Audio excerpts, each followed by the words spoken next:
Hi everybody, well we are here today with Mr. Christian Miller, our guest today. Welcome, Chris. Hey, how are you? Thanks for having me. Good. Well, we're at the beautiful SDP Buffalo Ranch, your home here, resident trainer. We're going to kind of dig back a little bit and go back into your story and see how what roads you took to get here. You've won over $285,000 already. You were just recently the champion of the Abilene Spectacular 4-year-old. So let's dig back a little bit. How did it all begin? Where were you born? I was born in Monroe, Georgia, Walton County over there. Born and raised. Started riding horses with my granddad. He was a horse trainer, Ronnie Hodges.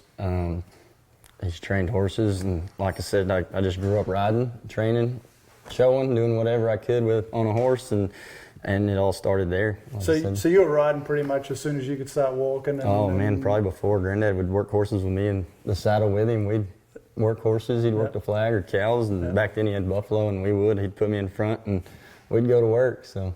And just to talk about your grandfather, Ronnie Hodges, I mean, he's been around for quite a while. He's one of the legends, the East Coast legends out there. That's right. What was his story? Kind of how did he get started? He rodeoed growing up, and just cowboyed and everything. And somebody gave him an opportunity to ride a cutting horse, and he fell in love with it and started training them and never slowed down. Still doing it today. Yeah. So pretty much, I mean, growing up, going through school, talk about the teenage years. What? Man, all I did was ride horses and play baseball. I had a passion for both, and like I said, about half the year it seemed like I was chasing horse shows, running down the road, and the other we were chasing baseball tournaments. We were always on the go, and I was blessed with a supportive family. And half the year I was with mom and dad going to baseball tournaments, or the other half is riding the truck. Granddad getting picked up from school with the truck and trailer, and off we went, showing. So. Just had to make sure you packed your chaps, not the baseball bag, and vice versa. Yeah. That's right. They both stayed at the back of the door, and we just grabbed wherever we were going. College, I got drafted out of high school, but I always told everybody I was going to ride the baseball train as long as I could, and I knew it would end. It ends for everybody. It's that kind of sport. Anything, at some point. I think I had a coach say it best. It's all, we're all told that we're no longer going to be able to play, but it's just a matter of when, And so I told them that, I would ride that train as long as I could, and I always knew that I was going to be a horse trainer. It just depended on if it was going to be at 18 or at 25, whatever, however, whenever the baseball deal was done. I've always had a passion for horses, and like I said, my granddad, he spoiled me. I got to hang out and ride horses with him every day, and like I said, the baseball deal was awesome, and we went as far as we could, and when it ended, that's when I went full blown horse trainer. Yeah. Who did you play for? Well, I played high school at Loganville. We were one of the top teams in the state, and real competitive. We had great coaches, and it was a pretty legit program. It was the real deal. I got drafted by the San Diego Padres out of high school. I signed a commitment or signed with Lipscomb, which is in Tennessee. It's in Nashville, to go to college, and I got drafted out of high school, and I talked to the baseball coaches and this, that, and the other, because I didn't really know what to do. Didn't know what I wanted to do, and he said, it's up to you. And I told my parents, I said, you know what? I'm going to go. It might not be the smartest thing or this, that, and the other, but I'm going to go. I'm going to get that experience and see how far I can go. And if it doesn't work out, at least I know, and I can go do my horses, without, going to college for 4 years and then doing it. And then, I'd just now be starting my career. So then you finished up with your baseball, decided to get back into the horses. What was the next transition? How did you end up in Texas? Well, I called Austin Shepard and said, hey man, I want to get into it. Growing up, we did a bunch of weekend stuff, and we hauled, and we did some management stuff, but it was just little things around the house. And so I called Austin. I've always looked up to him and loved his horses, and I called him, and he said, yeah, we've got an opening. It was right after the fraternity, and we went over there, and I worked for him for about a year. How old were you then?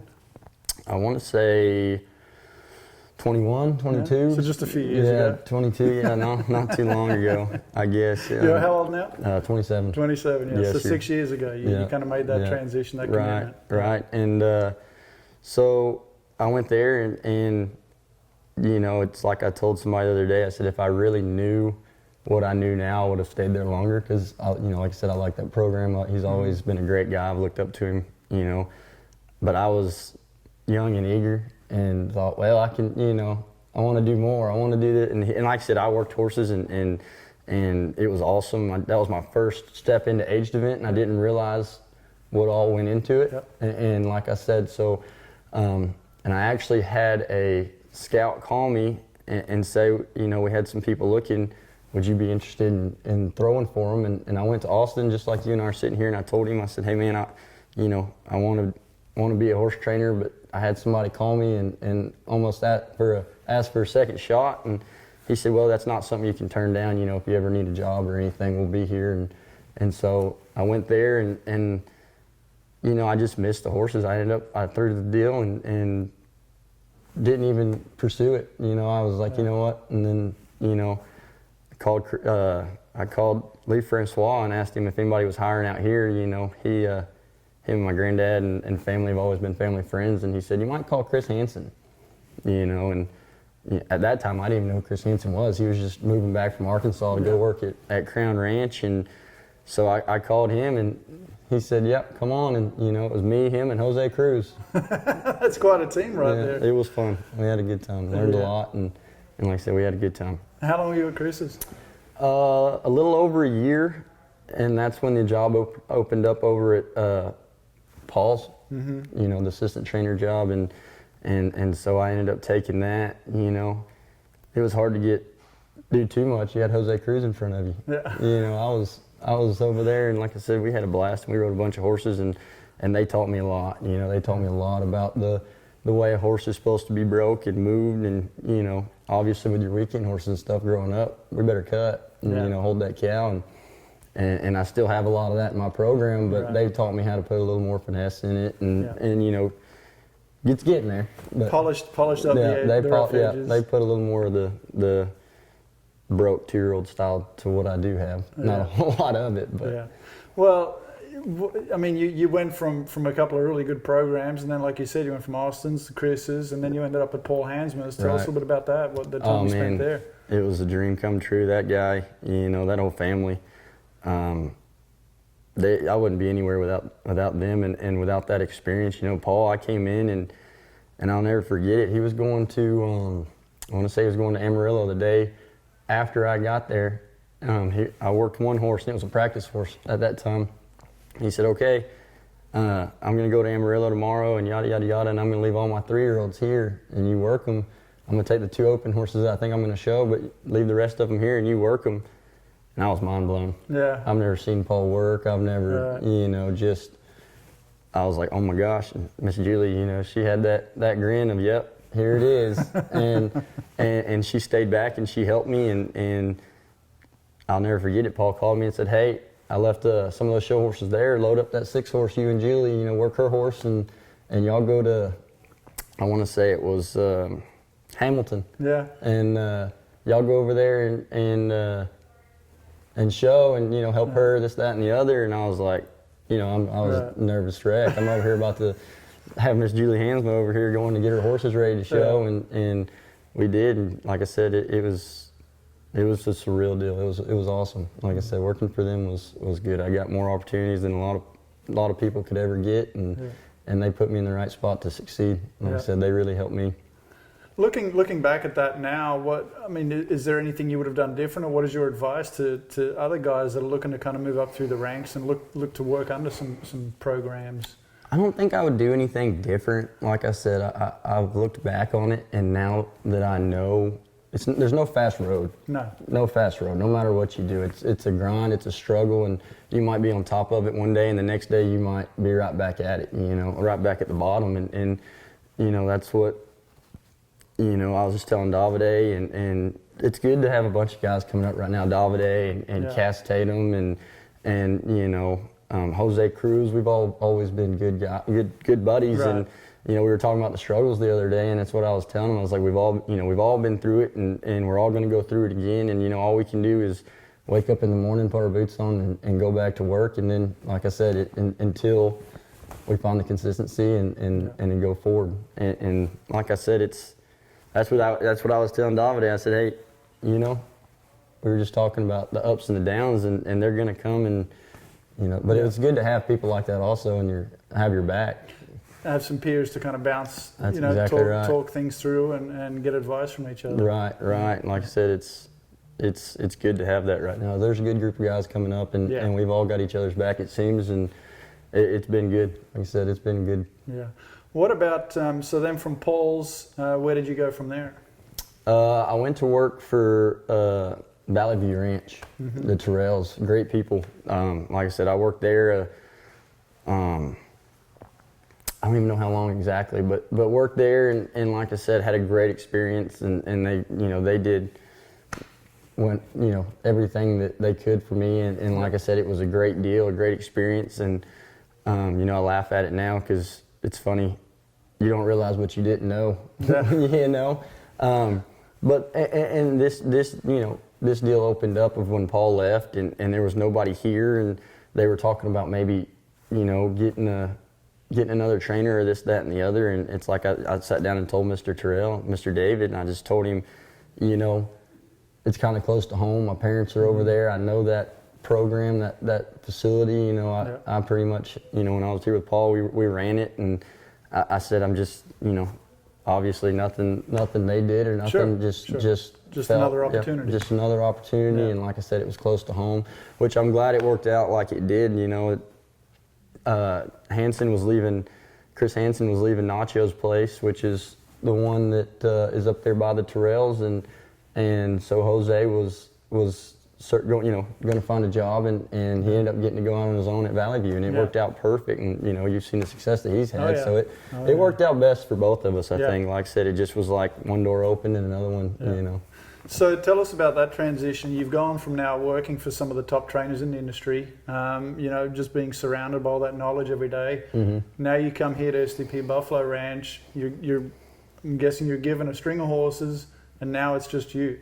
Yeah, well, actually, when we came here, I want to say they had 3 horses. It wasn't like that. They were in the transition, and Paul just left, so they sold a bunch of horses because they didn't have a trainer. And I think when I came over here, I had 7 outside horses, and they probably had, at the time, 6. And when we first started, Emma Fulton, she's worked for me since I started on my own, and stuck in there the whole time. But I was laughing about it the other day. It was me and Emma and 12 horses and a shock steer. We didn't even have cows yet. We just went to it, and like I said, it was a good deal. I started getting locals and getting people coming and just kind of flowing, and we built up customer base and horses, and kind of went from there. Now it's grown into something pretty special. Yeah. Well, and that's something now, like evolving from having just those 6 head, and now you've gone to where you've started quite a few colts out of Sannman's first foal crop this year, yes, and then gone on and won the first championship on one in the cut and pen. That's right. Tell us a little about that. What was that like for you? Man, Sannman's, they've been good. They've been cool. Like I said, I've really enjoyed them. They help with my program. Their best aspect is our contribution to my program is their cowie. To be in my program, they need to work that cow, and they've all got his cow. I remember Paul let me work him one time, and he was cowie, and he would rip the ground. It just felt like a totally different animal. And it seems like his colts get that. They all have a huge stop, and they are all cowie, so they've been fun. And going towards winning the Abilene, man, it's special. We all dream about winning a big event, and we all dream about having that horse, and you don't really understand it until it hits you. It's really special to have a horse that good. I really like that horse. He's special to us, and like I said, we didn't really know how good he was until 2 or 3 weeks before the futurity. He just got so solid, and he's just so smart on the cow that he makes my job easy. So going off that, Smart Looking Sannman's the horse you're talking about. Yes, sir. Owned by Ted and Nancy Turner down in Florida, some longtime friends of your family. Yeah, great people. Yeah, and so that horse was one of the ones that was being talked about quite a bit at the pre-works, leading up to futurity. Right.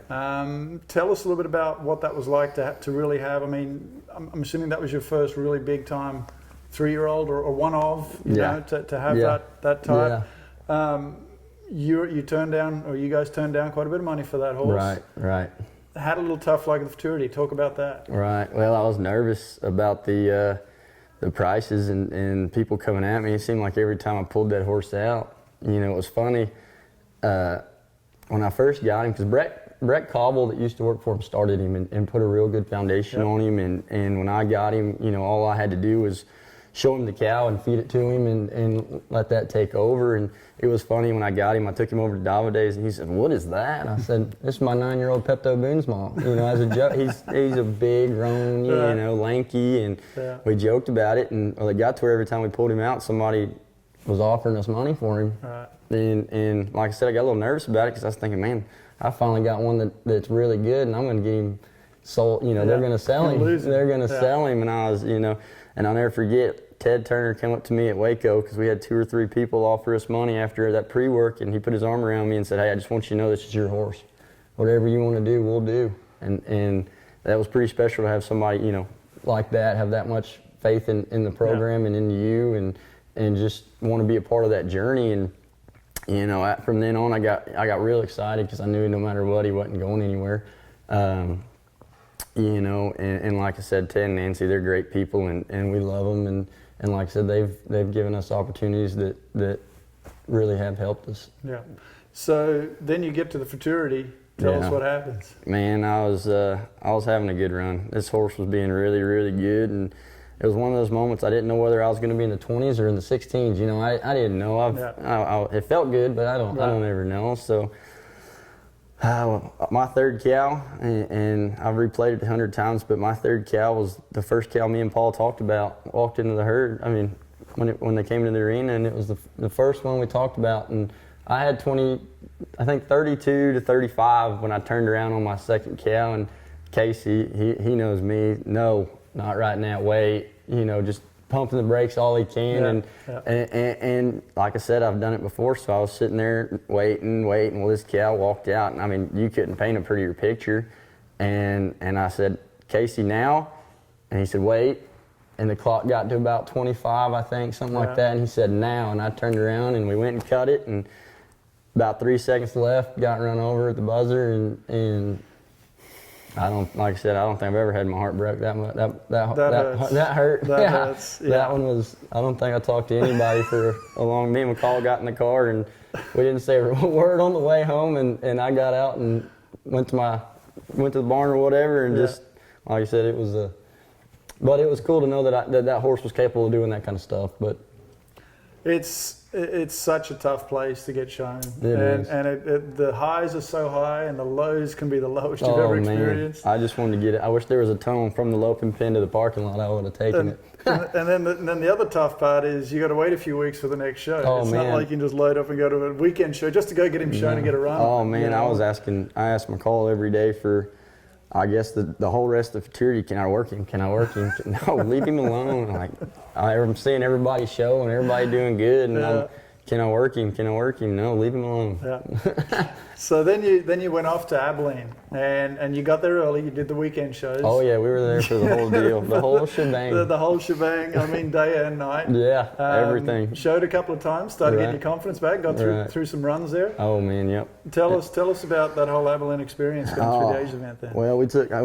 You know, got more horses now than we've ever had, and we took everything we could show to Abilene, and we started at the first day, and which I like. I like going and getting a feel. You know, when we were playing baseball, we always went the day before or did whatever and got a feel for the infield or a feel for the outfield. And I was telling Cass, you know, we got there and we went to work. And I think it's cool because I think with the weekend part of that Abilene deal is, you know, there's no pressure to it, and all the trainers are getting out there early and working, and you get to hang out with Lloyd, and you get to hang out with each other. And, you know, I remember, you know, we just hanging out with Sean or Lloyd and watching them work and really studying, you know, what they do, and then getting to go hang out with them and see them show and come back the next morning and see what adjustments they make to the horses that they showed, and just kind of learn that way. And then we went and shown. Like I said, I told McCall, I said, man, I just entered 12 horses in the 4-year-old open. I've never done that before, you know, and it was fun. It's cool. And like I said, I showed that gelding there, and the first day, you know, we marked a 5, and I was like, well, you know, I'm glad it came right back to where it was. Right. And then, you know, the next, I told Cass, I'm gonna show him again, you know, and he's like, I'm gonna wait on my good mare, but I said, I'm gonna show mine again, because I didn't make the semifinals of the futurity. I didn't get the seasoning that y'all got, so I showed him again, and he marked 4.5 and did good again. And Cass was like, you're not showing him again, you know, put him up. And so we did that and just kept trying to get him seasoned, I guess, is what we did, you know. But it was a fun deal. Yeah. So then you get there. What's your thoughts in the finals, going into the finals that day? Well, it's kind of funny.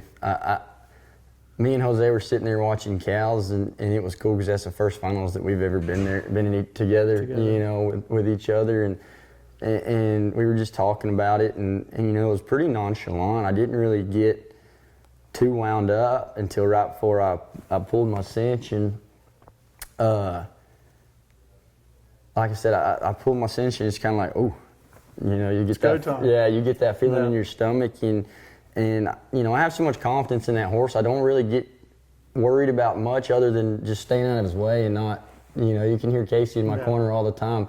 Quit going so far, quit going so fast, slow down, whatever it is. And so that's the only worries I have, is getting in his way. But I'll tell you what, it's the funniest thing. On my first cow, it was like he had a different gear that day. He just dropped out from under me and went to crawling around. And when he did, my saddle moved a little bit, and it doesn't ever move on him. So I thought I got so nervous that I forgot to tighten my cinch. Oh, no. Because they'll leave my cinch untight where I can pull everything up. And the whole first cow, I wasn't even thinking about the cow or what was going on. I was thinking about you're having a great run and you're going to fall off. Yeah. Good job. You know, the first big finals that you're doing well in, you're going to fall off. And luckily, no, it was tight, and we got to go on and finish it. But it was fun. It was a good experience. I really enjoyed it. Yeah. So what are some of the favorite things now that you've reached this level about being a horse trainer? Man, my favorite thing about it is I enjoy it a lot more, you know, because there's some confidence behind what I've done, you know, and there's a product out there now that I have, you know, created, and it worked. So now there's still pressure, and there's still a lot of hard times and this, that, and the other, but now I believe more in what I'm doing, I guess. You know, now that the better horses, and I'm trusting my program a little bit, to where now when I go out there and work, I'm not banging my head against the wall as much, you know, but it's gotten to be more laid back. It's gotten to be more fun, and you know, you can tell because the horses are more confident and more comfortable, and I'm more confident and more comfortable, and it makes it to where it's always been enjoyable, because we love what we do, or we wouldn't do it, because it's, you know, it's the hours and the grind and the hard work. You wouldn't just do it to do it. No. But now it's gotten to be, you know, almost just not laid back as in we don't take things serious or whatever, but it's just more of a deep breath, I would say, you know, that's out of the way, like, you know. The pressure. So what are some of the goals that you have? Maybe some short-term goals? Do you have like little bars that you set for yourself and then check off as you get there, or do you? Man, you know, I did in baseball, and because to me there were goals you could do in the weight room, there were goals you could do velocity, there were goals you could do mechanics, pitching, whatever it is. I found myself that I haven't done it as much with horses. Obviously we all have goals, but my goal, you know, I kind of laughed when you sent me that question, because everybody asks in an interview, and it's, you know, it's something that you got to have goals, or you're just running around, you know, blind. Mm-hmm. But I think my goal is to be the best that I can be. Obviously, we all want to be the best. We all want to be Lloyd Cox. We all want to be Austin Shepard, Don. You know, we all want to be those people. But to me, I'm starting to learn the only way to get there is not try to be those people. Right. Not, you know. So that's my goal is to do what I do, and to trust in it, and yes, to make it better and tweak it here and do this, that, and the other. But I think my goals are don't compare myself to other trainers or to other people or my horses to other horses, because I've had that problem in the past of, you know, I watch videos all the time. I get that from sports. Like I want to, you know, when I was playing baseball, I had my mechanics and I dissect them, and you know, that's how I am. So, you know, I go home and I watch videos all the time in my horses, and then I compare them to somebody else's, but not, I want them to be that way, but hey, that guy didn't worry about that move. Maybe that's not something you're supposed to be worried about. Right. You know, that horse got a little flat there too. Maybe you're harping too much on the, you know, little things like that. So, you know, I think my goal is to trust in myself and what I do in my program, to, you know, strive each and every day to be the best that I can, and translate that into my horses so they can have the confidence and the comfortability that I'm looking for. And, you know, I've tried to set goals if I want to win this amount of money here, but, you know, about the time you do, you start looking at that, or you start whatever. And to me, horse training, it's always like Paul said, it's a feel thing. So, you know, it might be totally yesterday, but totally different than what it was today or tomorrow. Or so, you know, that's kind of where I've been. My goal is just be confident in what I do it every day the best of my ability, and you know, put in the hours to get better and see where you're at the end of the year. Yeah. So everybody's watched a run. They've got that run in the back of their head that there was just that wow moment, that gotcha moment. Is there a run that you've seen somewhere, I mean, either in Will Rogers or somewhere else, that really sticks out or kind of stands out to you as, you know, the ultimate? You always have your people that you look up to, or you want your horses to, you know, you watch their stuff and try to get some sort of that way. And, you know, I loved how Brow City's Futurity win. You know, to me, that was awesome. It was cool. And just to see the electricity in that horse and in Austin and in that arena, it was awesome, you know. And I loved One Time Royalty's Futurity to win, you know, for a 3-year-old to do what he did on that second cow is pretty spectacular. You know, that's a lot of heart, a lot of try, and a lot of trust from the horse, you know. And I, you know, I love that. You know, I like, just because it's special to me, is the Sannman Paul Hansmus run, you know, and the Derby that year. It was just to see him and that horse click right there where they did, and at the right time. You know, like I said, I like that run a lot. And you know me, like I was telling you, I'm a video guy, so I watch all of them. You know, I've seen Winston Hansmus Futurity win. Yeah. It's incredible. It still win today. Oh yeah. You know, and it was awesome. But I think those would be it. Like I said, I don't know that I have just one, but you know, they're all pretty special runs. I like them all. You know, and that's why we do what we do. That's exactly right. Well, Christian, thanks for having us out here today. It was a pleasure to get to sit down with you and kind of find out a little bit more about how you got to where you are today. Man, I appreciate y'all coming and having me. Yeah, and we wish you lots of success. We'll be seeing you in the winner's circle pretty soon, I hope. I hope so too, man. Thank you. Yes, sir.